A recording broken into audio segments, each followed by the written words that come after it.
My husband called me a disgrace in front of his wealthy friends and abandoned me at a restaurant on my birthday, leaving me to cover the dinner for 17 people. As he stormed off, he shouted, "A woman like you should be grateful I even looked your way." I grinned quietly and waited. This morning my phone erupted with 23 missed calls. "A woman like you should be grateful I even looked your way." Travis delivered these words with perfect clarity across our dinner table at Chateau Blanc, his voice cutting through the restaurant's elegant ambience as 17 of his business associates watched in silence. The champagne flute in his hand remained steady, not a drop spilled as he stood to leave me with the $3,847 bill. This was my 35th birthday dinner. 2 hours earlier I'd been applying my grandmother's lipstick in our bedroom mirror, telling myself that tonight would be different. That maybe Travis would remember who I was before the money, before his partnership at the firm, before I became an embarrassment to parade in front of his wealthy friends. But I should start at the beginning of that day, when the morning still held promise and I hadn't yet understood how completely Travis had orchestrated my humiliation. I woke at 5:30 a.m. as I had every morning for the past 2 years since Travis made partner. The alarm never woke him anymore. He'd trained himself to sleep through it, knowing I would slip out of bed to begin the ritual that our marriage had become. First, the Italian espresso machine that cost more than most people's rent. 14 seconds to grind the beans, not 13, not 15. Water heated to exactly 200 degrees. The Venetian demitasse cups his mother had given us as a wedding present, warmed with hot water before pouring. Our kitchen was a monument to everything Travis believed mattered. Marble countertops from a quarry in Carrara that he'd mention casually at dinner parties. A sub-zero refrigerator that could connect to his phone, though he'd never bothered learning how. The 8-burner Viking range that I used to make his single cup of coffee each morning, because Travis insisted fresh beans should be ground for each serving. I moved through this space I could never quite think of as mine, remembering the galley kitchen in our first apartment where we'd dance while waiting for pasta water to boil. Back then, Travis would wrap his arms around me from behind while I stirred sauce, telling me about his day at the firm when he was still an associate with dreams instead of a partner with demands. Now he took his espresso standing by the floor-to-ceiling windows, reviewing market reports on his phone while I existed somewhere in his peripheral vision. "Remember, we have the Washingtons tonight," he said that morning, my birthday morning, without looking up. "Wear the black Armani. And do something about your hair." The Washingtons. I'd forgotten about them entirely, lost in the foolish hope that my birthday might warrant a dinner with just the two of us. But Travis had been courting their portfolio for months, and apparently my birthday provided the perfect opportunity for another business dinner disguised as a social occasion. By 7:15 a.m., I was pulling into the parking lot at Lincoln Elementary, trading marble and espresso machines for construction paper and coffee that tasted like burnt rubber but was made by people who smiled when they saw me. My third-grade classroom was a different universe entirely. 28 desks in various states of chaos, walls covered with times tables and drawings of families that sometimes included too many legs on the dog. This was where Savannah Turner still existed, even if the nameplate on my desk read Mrs. Mitchell. "Happy birthday, Mrs. Mitchell." Sophia launched herself at my legs the moment I entered the classroom, followed by a chorus of 8-year-old voices that had somehow discovered my secret. "How did you all know?" "We're detectives," announced Michael, proudly displaying the calendar where he'd circled today's date in red marker. "Plus, you told us last month when we were talking about birthdays." They'd made cards during their free reading time apparently. 28 pieces of construction paper with glitter that would haunt my classroom for weeks, covered in misspelled declarations of love and drawings where I appeared to have either very long arms or very short legs, depending on the artist's perspective. This was wealth Travis would never understand, the kind that couldn't be deposited or leveraged or displayed at country club gatherings. During lunch, while my students played outside, I sat in the teacher's lounge with my colleague Janet, picking at a cafeteria salad that cost $3 and somehow tasted better than the $40 appetizers at Travis's favorite restaurants. "Big birthday plans tonight?" Janet asked. "Dinner at Chateau Blanc." I tried to sound enthusiastic. "Fancy. Just the two of you." 17 people from Travis's firm actually. The Washingtons are considering moving their portfolio. Janet's face did that careful thing teachers perfect when a child gives a wrong answer they deeply believe is right. "On your birthday?" "It's fine. Travis says birthdays are arbitrary constructs anyway. I repeated his words, tasting how hollow they sounded in the fluorescent light of the teacher's lounge. Honey, Janet said carefully, when's the last time Travis did something just for you? Not for networking, not for appearances, just because you wanted it. I couldn't answer because the truth was too pathetic to speak aloud. Every gesture, every gift, every dinner came with strings attached to his career advancement or social positioning. The tennis bracelet he'd given me last Christmas was because Marcus's wife had commented on my simple jewelry at the company gala. The weekend trip to the Hamptons was to attend a client's daughter's wedding. Even our anniversary dinner had included 2 potential investors who just happened to be at the same restaurant. After school, I stopped at home to change for dinner, choosing a dress Travis hadn't pre-approved. It was red, knee-length, something I'd bought before we were married when I still chose clothes based on how they made me feel rather than what message they sent about Travis's success. I stood in front of our bedroom mirror, applying my grandmother's lipstick, a shade of coral she'd worn every day of her adult life. For my brave girl, I whispered to my reflection, clasping her emerald earrings. They were small, probably worth less than the parking fee at Chateau Blanc, but they were real. She'd worn them through the depression, through my grandfather's death, through the cancer that eventually took her. Wear these when you need strength, she told me. Tonight, surrounded by Travis's colleagues who would look through me while calculating my husband's net worth, I would need all the strength those tiny emeralds could provide. The drive home from school that day took me past the Riverside Country Club, its manicured hedges standing like green soldiers against the September sky.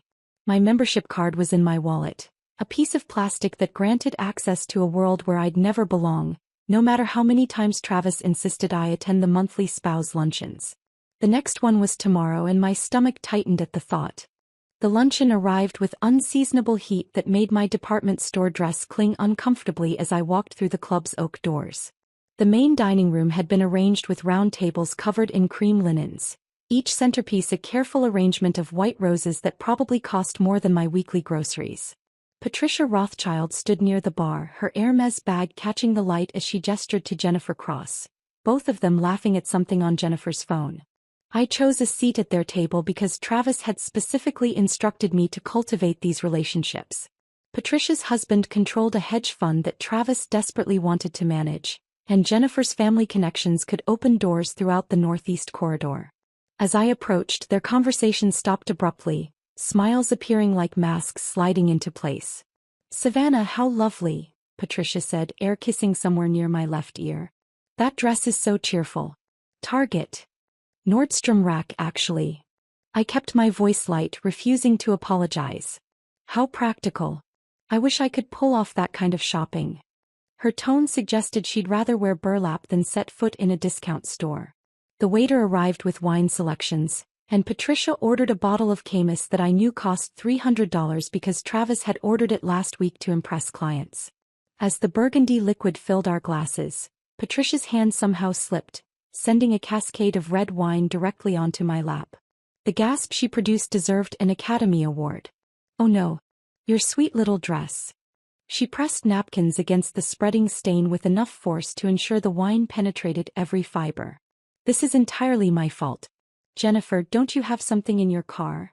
Jennifer's eyes lit up with false concern. "I do have my gym clothes. They're designer athletic wear, but they might work in a pinch." I stood there, wine dripping onto the pristine marble floor, while every woman in the room turned to watch. Some with sympathy, most with the kind of satisfied look that comes from witnessing someone else's humiliation. Patricia continued her performance, calling for club soda and more napkins, ensuring maximum attention to my ruined dress. In the bathroom, I tried to salvage what I could with paper towels and hand soap, but the stain had set into a purple map across my stomach and thighs. Through the door, I heard Patricia's voice carrying from the hallway. "Poor thing. Travis really did marry his charity case, didn't he? You can dress them up, but breeding always shows."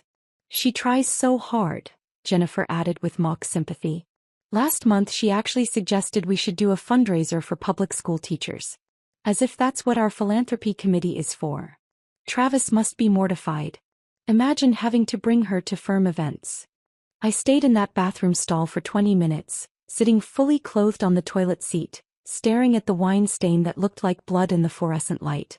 When I finally emerged, the luncheon had moved on to the salad course.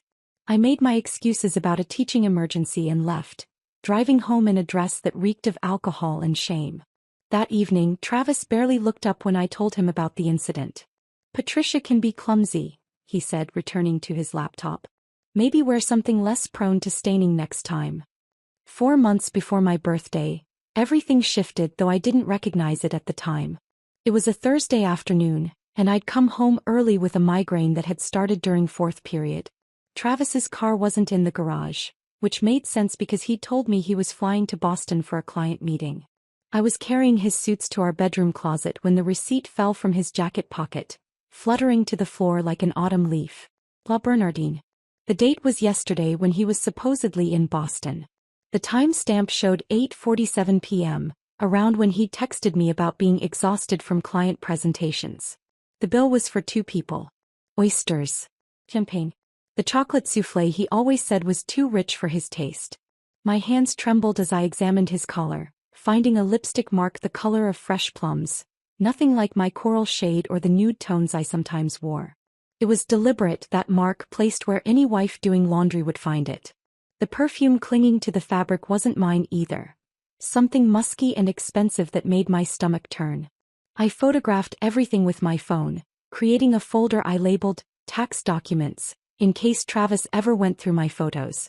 Then I carefully returned the receipt to his pocket, hung the suit exactly as I'd found it, and spent the next hour vomiting in the guest bathroom, my body rejecting the truth my mind couldn't yet process. When Travis came home that night, he kissed my forehead and asked about my day, his lying mouth forming words about delayed flights and difficult clients while I smiled and served the dinner I'd made. He even complimented the chicken, saying it was perfectly seasoned, unaware that I'd been too nauseous to taste anything. 2 weeks after finding the receipt, insomnia had become my companion. I'd lie beside Travis, listening to his steady breathing, while my mind raced through possibilities and explanations. One night at 2 a.m., I crept to his home office and opened the filing cabinet where he kept our important documents. The prenuptial agreement was in a folder marked Insurance, 18 pages of legal language I'd signed the morning of our wedding because Travis said it was just a formality that protected both of us. Reading it by the light of my phone, I discovered clauses I'd never noticed in my wedding day haze. Most of it protected Travis's assets, ensuring I'd leave the marriage with little more than I'd brought to it. But on page 12, buried in subsection 7b, was something called a moral turpitude clause. Any party found guilty of financial crimes, adultery that could be documented, or actions that brought public disgrace to the marriage would forfeit all protections under the agreement. Travis's lawyer had glossed over this section, calling it standard language that never applies to people like us. But now, sitting on his office floor with evidence of his affair in my phone and this document in my hands, I realized Travis had inadvertently given me a weapon he never thought I'd need to use. The teachers' conference in Albany came 3 weeks later. I almost didn't go, but Travis insisted, saying it would be good for me to engage with my little profession. During the lunch break, my colleague Marie introduced me to her sister Rachel in town for the weekend.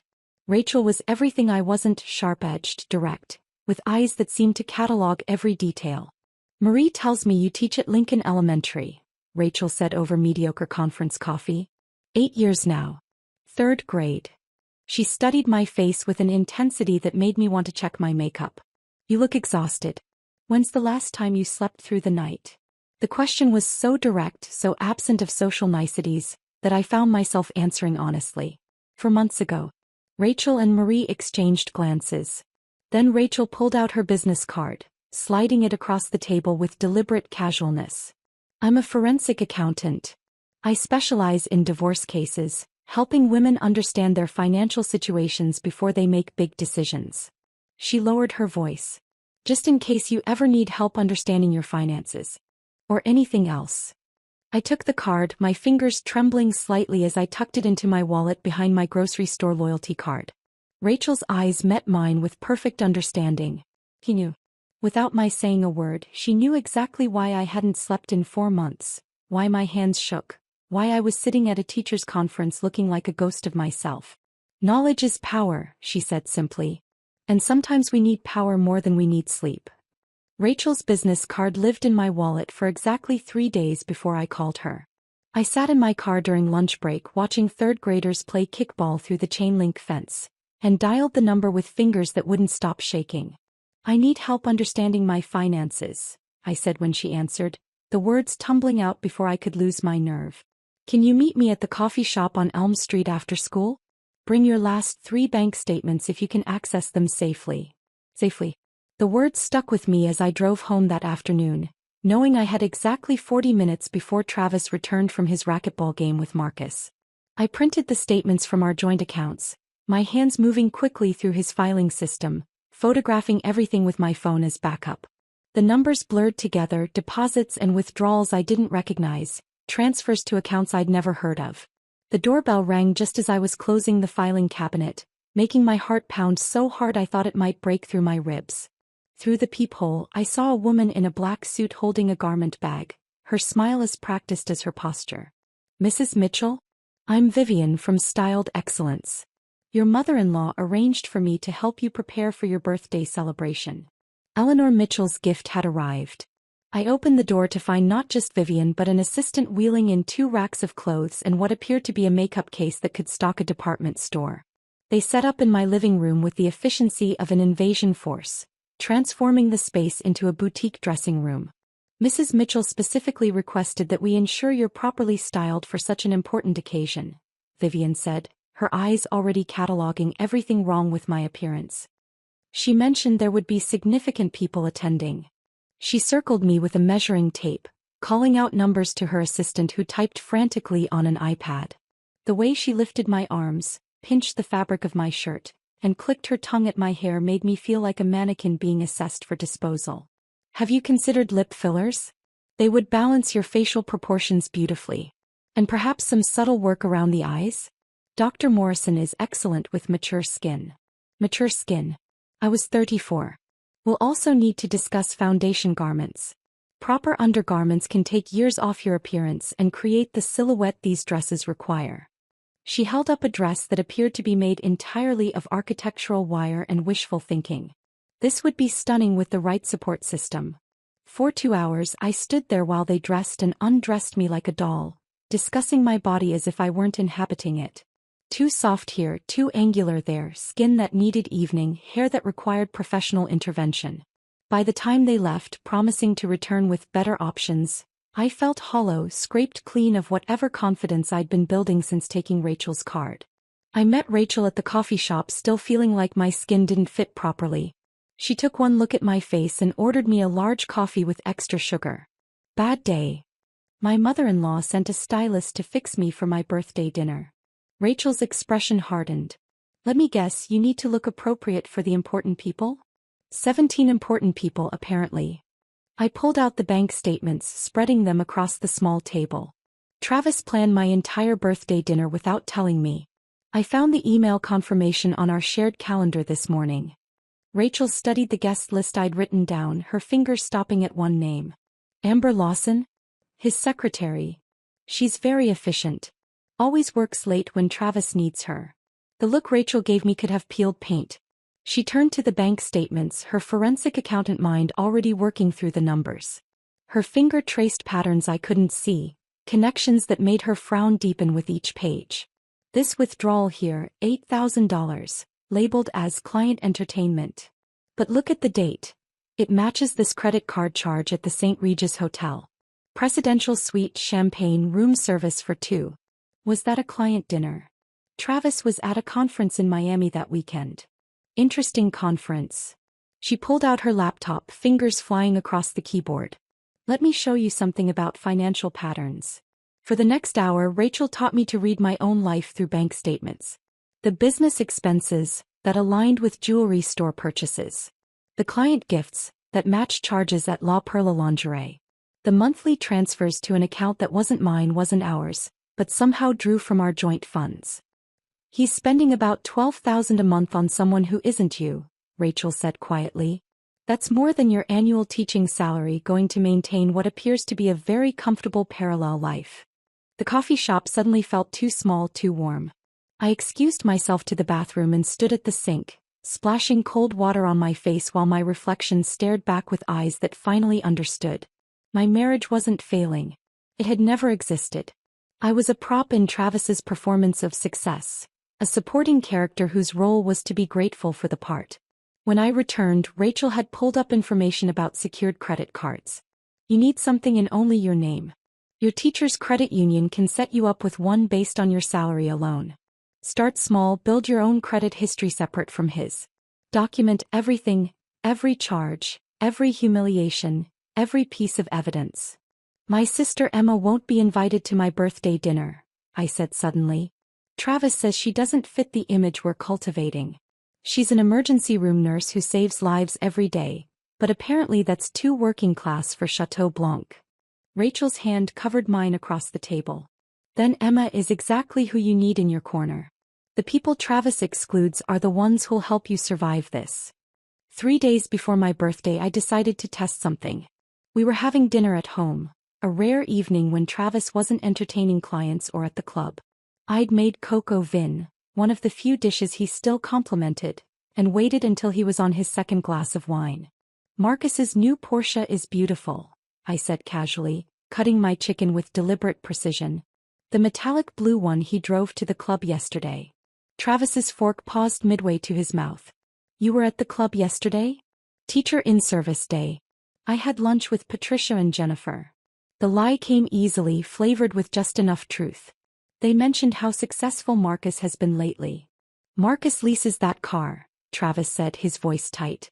Real wealth doesn't need to advertise itself with flashy displays. Of course. I just thought it was pretty. I took a sip of water, then added, actually, I've been thinking about taking on some tutoring clients. Just a few hours a week for some extra spending money. The transformation was instant. Travis's face flushed from his collar to his hairline, the vein at his temple that appeared during partners' meetings suddenly visible. My wife does not need to take second jobs like some kind of hourly worker. What would people think? That I can't provide for my own family? It was just a thought. I enjoy teaching and some parents have asked. The answer is no.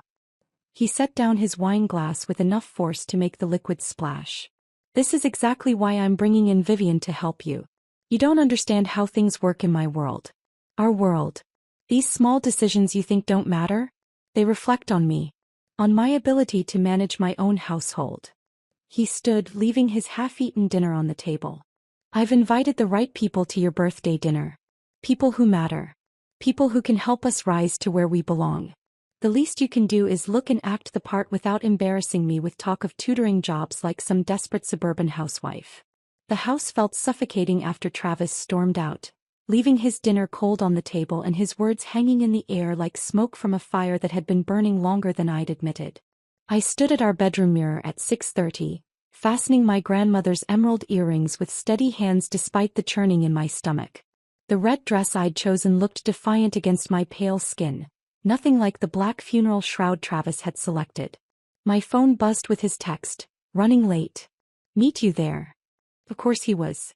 Making an entrance was more important than arriving with his wife on her birthday.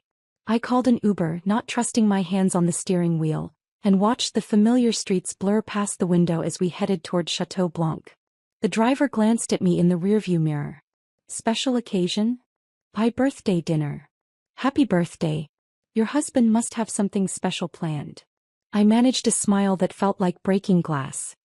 Something like that. Chateau Blanc rose from the street corner like a monument to everything I'd never be. Valet attendants in better suits than anything in my closet opened doors for women who walked like they owned the air they breathed. The maitre d', Henri, recognized me with the particular expression reserved for people who didn't quite belong but had to be tolerated. Mrs. Mitchell, your party has begun gathering. Right this way.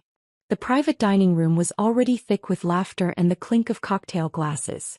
Marcus Sterling stood at the center, his voice carrying over the others as he recounted some story about a client who'd tried to negotiate fees. Jennifer Cross perched on a velvet settee, her phone capturing everything for her 40,000 followers. Patricia Rothschild held court near the bar, diamonds catching the light like warnings. There she is, Marcus announced, his voice dripping with performative warmth. The birthday girl arrives. They all turned to look at me, 17 pairs of eyes conducting the same evaluation. The red dress was wrong. The earrings were insignificant. The woman wearing them was a placeholder until Travis arrived with the real entertainment. Henri led me to my seat at the long table, not at the head where the guest of honor should sit, not beside the empty chair clearly reserved for Travis, but 3 seats down between Bradley Chen's date, a woman whose name no one bothered to tell me, and someone's assistant who spent the entire time responding to emails on his phone. Amber Lawson sat directly across from me, her smile sharp as she adjusted the neckline of her dress, a gesture so deliberate it might as well have been a declaration of war. She wore the perfume I'd smelled on Travis's jacket, something French that probably cost more than my car payment. "Travis asked me to make sure everything was perfect for your special day," she said, loud enough for everyone to hear. "He's so thoughtful like that. Always thinking of others." The first course arrived, oysters arranged on ice like small graves. Marcus raised his glass, already 3 martinis deep, judging by the slight sway in his stance. "Before Travis gets here, let me say what we're all thinking. Savannah, you're living proof that Travis is the most charitable man we know." Laughter rippled through the room, sharp and bright as broken crystal. Patricia joined in, her voice cutting through the noise. "Speaking of charity, Savannah, you really should let me add you to our philanthropic committee. We could use someone who understands how the other half lives. You know, for perspective. Teachers are essentially glorified babysitters anyway," Marcus continued, gesturing with his glass. "No offense, Savannah, but what is it you do exactly?" "Make sure kids don't eat paste. She teaches them their ABCs," William Rothschild chimed in. "Valuable work. Someone has to do it." "Travis could probably write her salary off as charitable giving," Patricia suggested, pretending to consider it seriously. "Would that work, Bradley? You're the tax attorney." Bradley looked up from his phone long enough to smirk. "Only if she qualifies as a dependent." Each comment landed like a small cut, precise and intentional. They'd done this before, maybe not to me specifically but to someone. There was a rhythm to their cruelty, a practiced coordination that suggested this was sport to them. And Travis's empty chair gave them permission to escalate. When he finally arrived, 40 minutes late, smelling of whiskey and someone else's perfume, the table erupted in welcome. He didn't look at me, didn't apologize for being late to my birthday dinner, just launched into a story about the client meeting that had run over, the deal that would make them all rich. "Sorry about the delay," he said to the table at large. "You know how it is when real money is on the table." He took his seat at the head of the table, Amber immediately leaning in to whisper something that made him laugh. I sat there, invisible on my own birthday, watching my husband flirt with his secretary while his friends continued their performance. The main course arrived, steaks that cost more than most people's weekly groceries. Travis finally looked at me, his eyes taking in the red dress with obvious displeasure. "Interesting choice, Savannah. I thought we discussed appropriate attire." "It's my birthday," I said quietly. "I wanted to wear something that felt like me." "That's the problem," he said, loud enough for everyone to hear. "You always want to be you instead of trying to be better." The silence that followed was complete. Even the waitstaff seemed to pause, sensing the shift in atmosphere. Patricia tried to laugh it off, but the sound died in her throat when Travis continued. "Do you know how exhausting it is? Constantly having to explain why my wife shops at department stores, why she insists on working a job that pays less than our monthly wine budget, why she can't understand basic social dynamics." My hand found my grandmother's earrings, the stones cool against my fingertips. "If I'm such an embarrassment, why did you marry me?" The question hung in the air like a challenge. Travis's face darkened, the vein at his temple visible even in the soft lighting. He stood slowly, deliberately, his chair scraping against the marble floor. "Because I thought I could fix you. Polish you up, teach you how to belong. But class isn't something you can learn, is it? You're still the same small-town nobody you were when I found you." The bill arrived then, leather folder landing in front of me like a verdict. Travis was already putting on his coat. "This is what I get for trying to elevate someone beneath my station," he announced to the room. "Happy birthday, Savannah. A woman like you should be grateful I even looked your way." He walked out, leaving me with 17 people who suddenly found their phones fascinating. The bill read $3,847.92. I pulled out the credit card I'd hidden from Travis, the one I'd been building for 6 months, and paid it without a word. Amber gathered her things quickly, muttering something about an early meeting as she practically ran after Travis. The others dispersed like roaches when lights turn on, leaving me alone with empty plates and the echo of humiliation. Henry's card was still in my coat pocket when I walked out of Chateau Blanc, the valet avoiding eye contact as he hailed me a cab. The November wind cut through my red dress, but I barely felt it. My mind was already working, processing what had just happened not as a wound but as evidence. The 43 blocks home gave me time to think, each streetlight passing like a marker on the path toward something I couldn't quite name yet. When I reached our building, Travis's Audi was already in the garage, parked at an angle that suggested he'd been drinking more after leaving the restaurant. I found him in his study, passed out in his leather chair with a half-empty bottle of Macallan on the desk. His phone lay beside him, screen up, notifications from Amber lighting it up every few seconds. I texted Rachel from the bathroom. "He's unconscious. Can you come now?"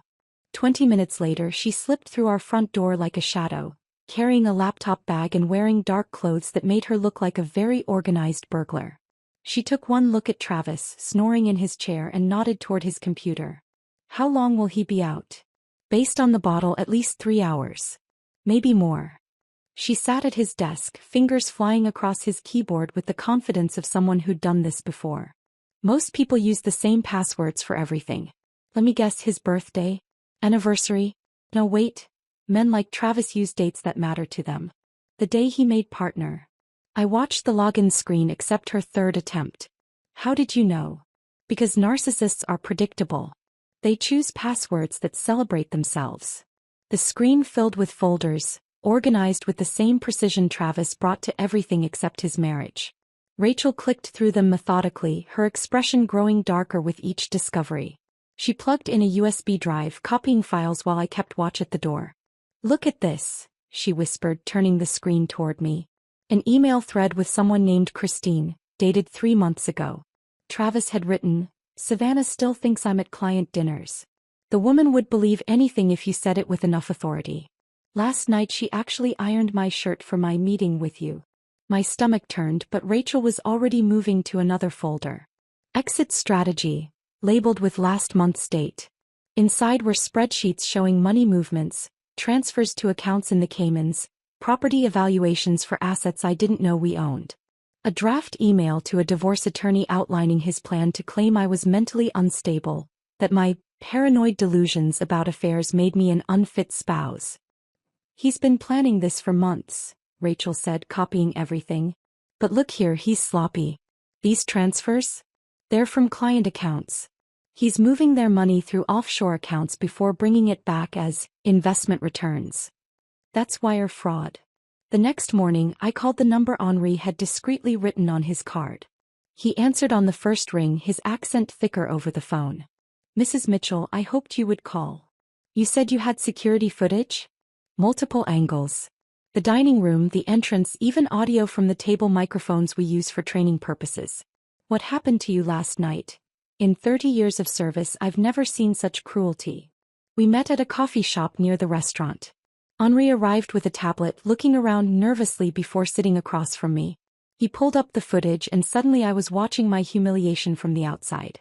The image was crystal clear, every word Travis said perfectly audible. "I've seen him do this before," Henri said quietly. "To business partners, to employees, but never to his own wife. There was a waiter, James, who spilled wine on Mr. Mitchell's jacket 2 years ago.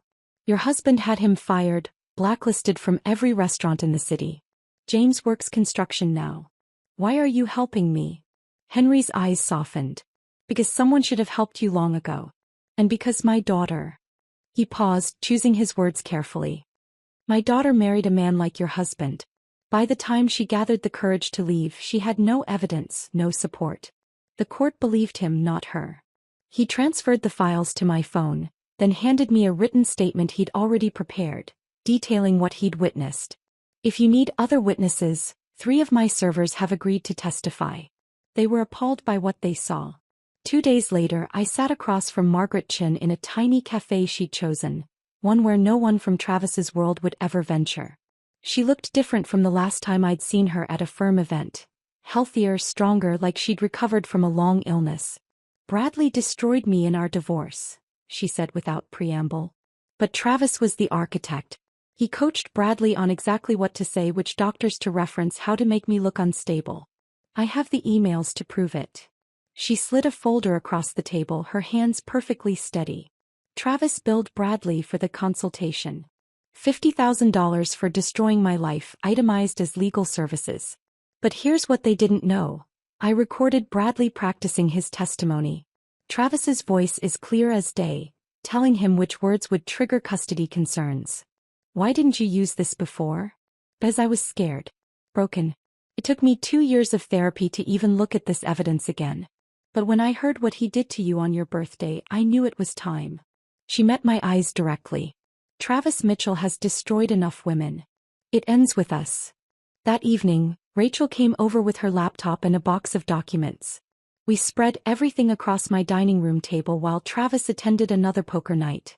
The evidence was overwhelming when laid out together. Bank statements showing patterns of embezzlement. Emails documenting affairs and asset hiding. Henry's footage of my public humiliation. Margaret's recordings of Travis coaching perjury. This is what I found in the client accounts, Rachel said, pulling up a spreadsheet. Mrs. Adelaide Morrison, age 83, has service fees of $500 monthly that don't appear on her statements. Mr. George Whitman, 78, has been charged for portfolio management on accounts that haven't been traded in years. Small amounts from 17 different elderly clients. How much total? $2.3 million over 5 years. He's been careful, keeping each theft below reporting thresholds. But together, it's a pattern that screams elder financial abuse. I stared at the numbers, thinking of Mrs. Morrison, who'd sent us a Christmas card last year thanking Travis for managing her late husband's estate. She'd trusted him with everything she had, and he'd been stealing from her monthly, probably assuming she'd die before noticing. We have enough, Rachel said quietly. Financial crimes, adultery with documentation, emotional abuse on video, conspiracy to commit perjury. Any one of these would trigger the moral turpitude clause in your prenuptial agreement. Together, Travis won't just lose the divorce. He'll lose everything. I picked up my grandmother's earrings from where I'd set them on the table, their small emeralds catching the light. She'd survived the depression by selling eggs from her backyard chickens, raised 3 children alone after my grandfather died, and never once apologized for doing whatever it took to survive. Then we make sure he loses everything, I said, my voice steadier than I'd heard it in years. Every last thing. Rachel helped me organize the evidence into 4 separate packages that Sunday night, each one tailored for its specific recipient. We used latex gloves as if handling something toxic, which in a way we were. The financial crimes went to the SEC and IRS. The embezzlement from elderly clients went to the state attorney general. The 4th package I kept for someone else entirely. Monday evening I called in sick for Tuesday, my first absence in 3 years. The principal didn't question it. My voice carried enough exhaustion to sell any illness. Travis barely noticed when I went to bed early, too busy with conference calls to Hong Kong to pay attention to his wife's schedule. I set my alarm for 5 a.m. and placed my clothes in the guest bathroom so I wouldn't wake him. The federal building opened at 8 a.m. sharp. I arrived at 7:45, watching government workers stream through security with their coffee cups and morning newspapers. The security guard, an older man with kind eyes, noticed my hands shaking as I placed my packages on the X-ray belt. "First time here?" he asked gently. "Yes. I need to file some reports." He looked at the addresses on my packages, SEC, IRS, Attorney General, and his expression shifted to something like understanding. "There's a coffee cart on the 2nd floor. You look like you could use something warm. The clerks at those offices are good people. They'll take care of you." I delivered each package personally, obtaining stamped receipts from bemused clerks who probably saw whistleblowers every week. The IRS clerk, a woman with steel gray hair and reading glasses on a chain, actually patted my hand. "These cases take time," she said quietly. "But we do investigate every credible report." By 9:30 a.m., I was sitting in the lobby of the Marriott downtown, waiting for 2 women who didn't know they were about to have their worlds shifted. Lydia Morrison arrived first, her Chanel suit impeccable despite the early hour.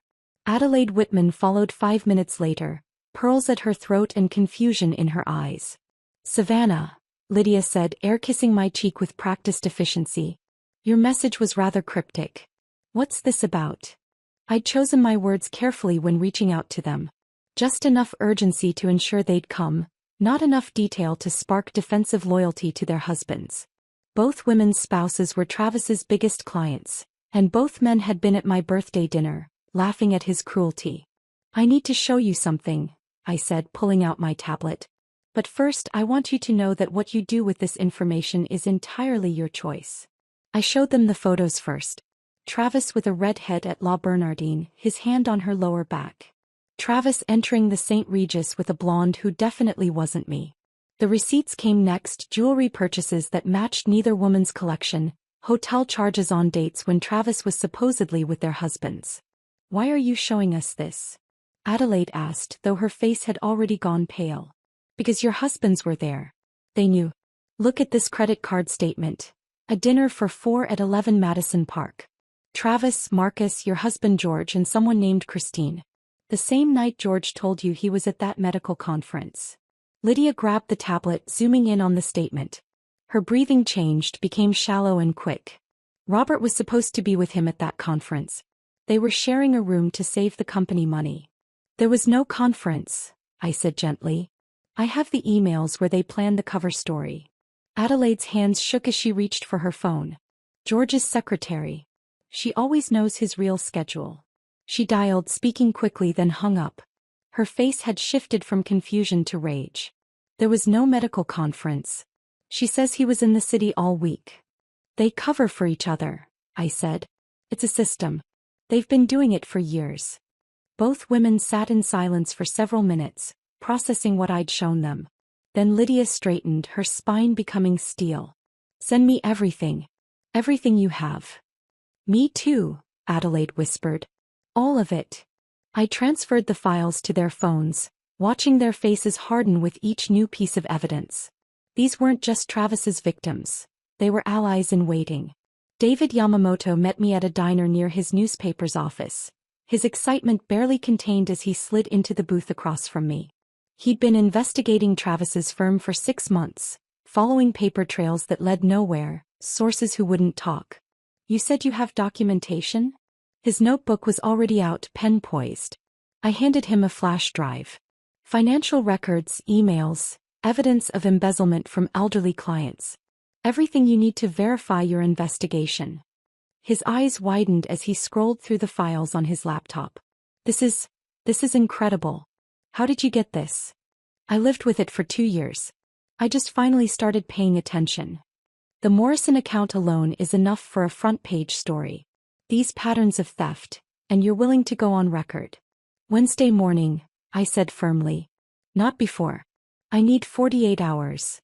He nodded, understanding the unspoken implications. Wednesday morning, first edition. This will be everywhere by lunch. I left the diner feeling lighter, as if each strategic move was removing weight I'd carried for years. The final stop was Emma's house, a 2-story colonial in Queens that smelled like coffee and safety. She opened the door before I could knock, pulling me into a hug that lasted long enough for my composure to crack. I saw the security footage, she said against my hair. Henri sent it to me. I wanted to drive to that restaurant and drag you out of there. I needed them to see it. All of them. To witness what he really is. She pulled back, studying my face. You're different. Stronger. I'm done being grateful for scraps of dignity. Done apologizing for existing in my own life.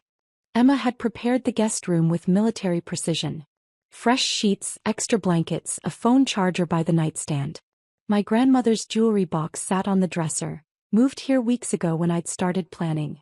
She'd even bought my favorite tea, the cheap brand Travis said tasted like dishwater. How long? She asked.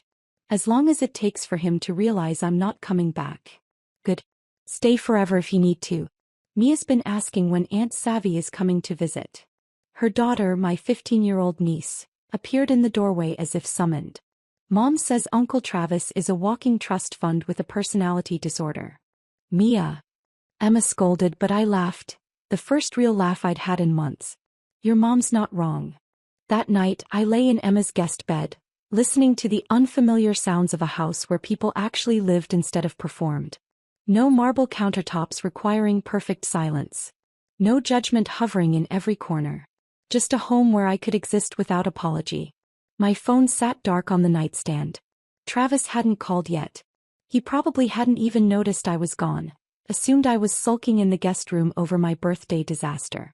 But tomorrow morning, when federal investigators arrived at his office, when his clients' wives started asking questions, when David Yamamoto began his final fact-checking, Travis would understand that his grateful wife had finally stopped being grateful. The silence of Emma's guest room shattered at 4:47 a.m. when my phone erupted with notifications. The screen lit up the dark room like lightning, buzzing against the nightstand with increasing urgency. 23 missed calls in the span of 12 minutes. I sat up, heart pounding, and reached for it with the disconnected calm of someone watching their carefully laid plans begin to detonate. The first voicemail was Travis at 4:35 a.m., his voice tight with confusion. "Savannah, where are you? There are federal agents at my office. They're taking computers. Call me immediately." The second, 3 minutes later, rage beginning to creep in. "What did you do? Whatever you think you're accomplishing here, stop it now. We can discuss this like adults." By the fifth message, his voice had cracked into something I'd never heard before: fear. "They're freezing the accounts. All of them. My clients are calling. The partners want an emergency meeting. Savannah, please, this is insane." Marcus had left 6 messages, each more panicked than the last. "The FBI just left my house. They took my laptop. They're asking about offshore accounts. About client funds. What the hell is happening?" Jennifer Cross, who'd never called me directly in 2 years, left 3 messages about protecting reputations and considering the social ramifications. Even Patricia Rothschild had called, though her message surprised me. "Savannah dear, I heard about everything. What Travis did at your birthday was unconscionable. If you need anything, please call." Emma knocked softly on my door carrying 2 cups of coffee. "You might want to see this," she said, turning on the small television in the corner. The morning business report was just beginning. The anchor's practiced composure barely masked his excitement at breaking significant news. Federal investigators raided the offices of Mitchell, Sterling and Associates early this morning, removing boxes of documents and computer equipment. Sources indicate this is connected to allegations of embezzlement and wire fraud involving elderly clients' portfolios. The footage showed FBI agents carrying bankers' boxes from Travis's building while employees stood in clusters on the sidewalk, some still in their gym clothes, having been evacuated during their morning workouts in the company fitness center. The camera caught Marcus trying to shield his face as he was escorted to a federal vehicle for questioning. The firm released a statement distancing themselves from any alleged wrongdoing by individual partners, the anchor continued. Country club sources confirmed that several members' privileges have been suspended pending investigation. My phone rang again. This time it was my lawyer, Elizabeth Hartley, whom I'd retained secretly 2 weeks ago using money from my hidden credit card. "Good morning, Savannah. I assume you're watching the news. It's really happening." "Oh, it's happening. I'll be filing your divorce papers at 9 a.m. when the courthouse opens. Given the criminal investigation and the evidence you've provided, I'm requesting immediate asset freezing and expedited proceedings." "That prenuptial agreement your husband insisted on?" "The moral turpitude clause makes this very straightforward."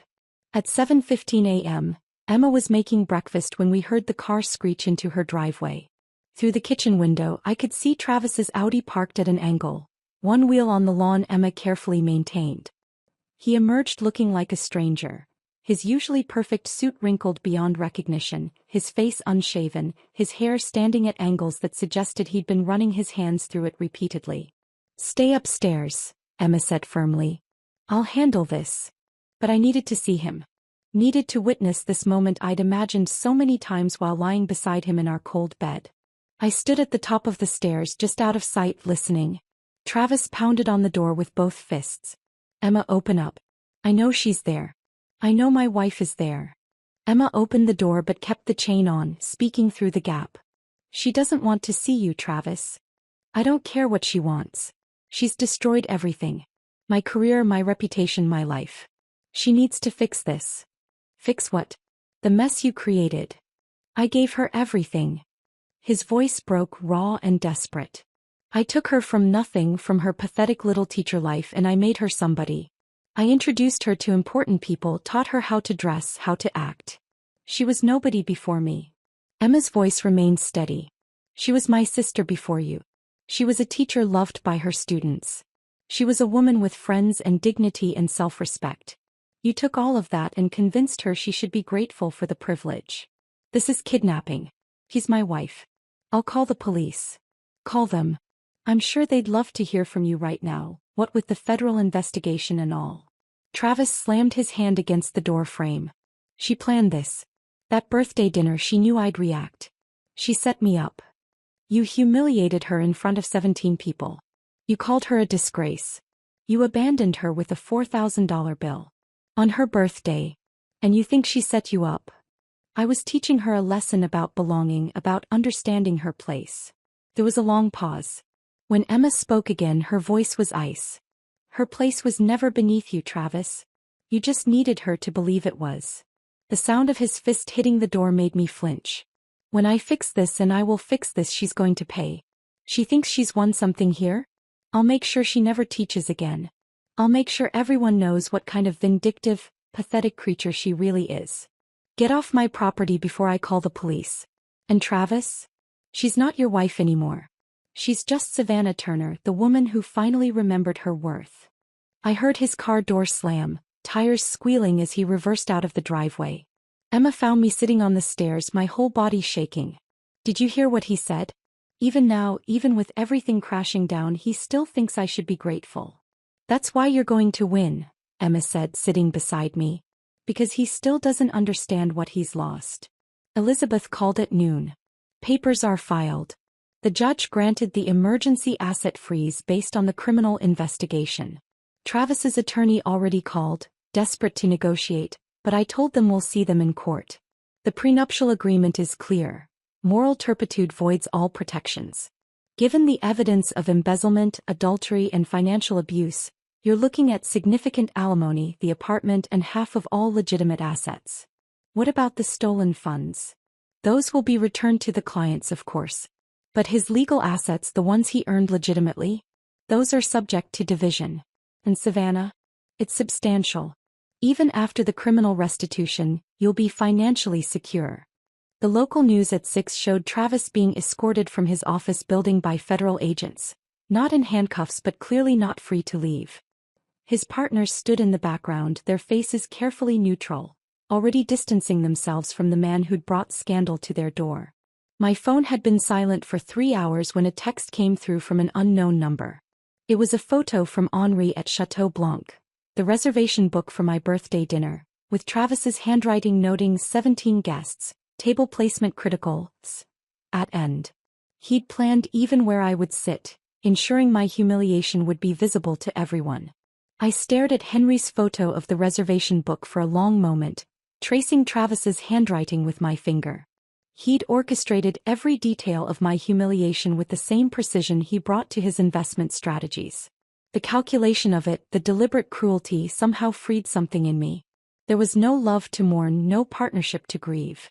Just a performance I could finally stop giving. Thursday morning arrived gray and drizzling, the kind of weather that makes Manhattan feel smaller, more human. I dressed carefully in my red dress, the same one from my birthday, cleaned and pressed, and took the subway to Chateau Blanc. The doorman recognized me immediately, his eyes widening with something between sympathy and respect.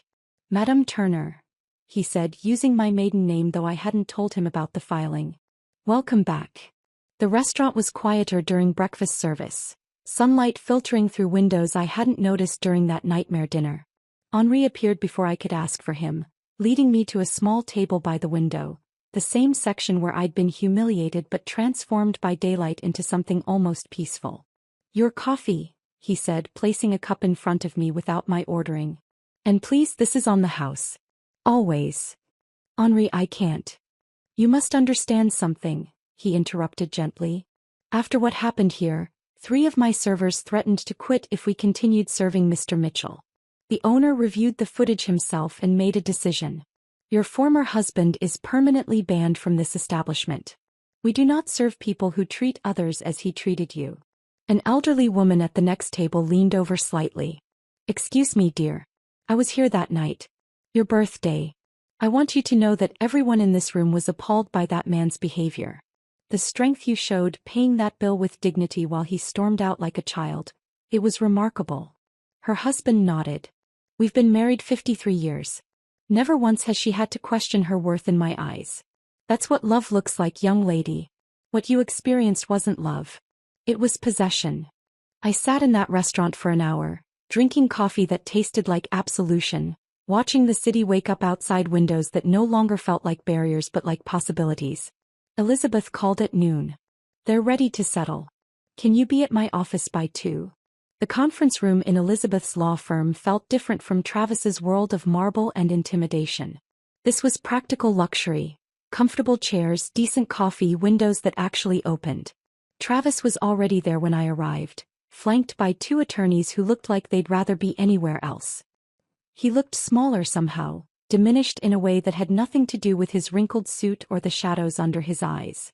When he saw me, his jaw clenched, but his lawyers placed warning hands on his arms. Let's make this quick, his lead attorney said, sliding papers across the table. Given the circumstances and the criminal investigation, Mr. Mitchell is prepared to offer a generous settlement. Elizabeth laughed, actually laughed. Generous? Your client committed financial fraud, adultery, and emotional abuse, all documented. The prenuptial agreement's moral turpitude clause is crystal clear.